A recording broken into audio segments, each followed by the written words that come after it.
We will now be looking into the last perspective of differing strands in the movement, and that is in plantations, non-cooperation movement in plantations. Now, plantations basically are, large patches of land which have one type of crop being cultivated on them. And Assam, which is the region we're going to study mainly, it is famous for its tea and coffee plantations. Even today in India, it is the main producer of tea and coffee. And it is in tea and coffee plantations, you will see they are very, very common in Assam. So basically, in plantations, we had plantation workers, and these plantation workers were basically they were laborers which were brought from different parts of the country. It could be from other states, it could be from neighboring regions, it could be from Assam itself. And these plantation workers had an aspiration, right? And for them, the idea of Swaraj, right?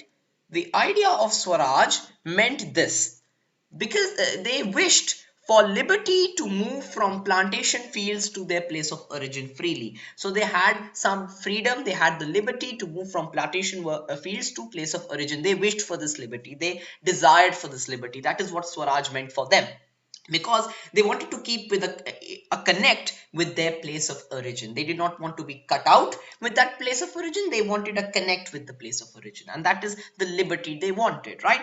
But again, this liberty and the desire for it was crushed by the Inland Emigration Act of 1859, which was implemented by the British government, and it made it mandatory for workers to get permission from their landlords before leaving the fields. They could not just leave the fields, they needed permission from their masters, they needed permission from the landlords. But the problem was that they were hardly given such permission. They were hardly given such permission. It was very rare that they would get such permission, because obviously the British officials and landlords did not want their plantation workers to leave, right? And this again led to oppression. This was a form of oppression on the plantation workers. So when 1921 came, when the year of the non-cooperation movement came, the news spread to Assam, right? Obviously, it would spread through media, through people, through word. It spread that non-cooperation movement had been launched.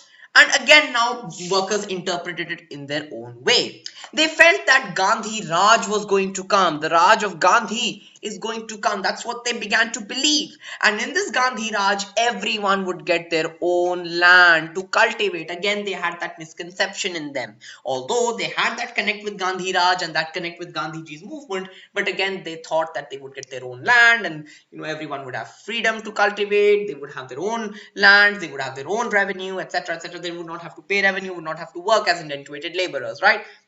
So in this excitement of Gandhi Raj and getting their own land, they left the fields and openly defied the landlords. Obviously, according to the Emigration Act, they were not allowed to leave the field without permission from the landlord.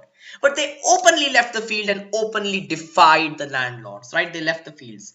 And they were like, Are chalo bhai sathi, we're going to our place of origin. And they were really, really excited and moved with the movement. But again, on the way to their places of origin, they were caught and they were brutally beaten up by police officers. Some were really severely injured and some even were killed. So in this way, they were brutally beaten up, and obviously that was the rule of the British government at the time. There was brutal repression, and again, as a result of the ideology of the policy of brutal repression, again they were brutally beaten up, right?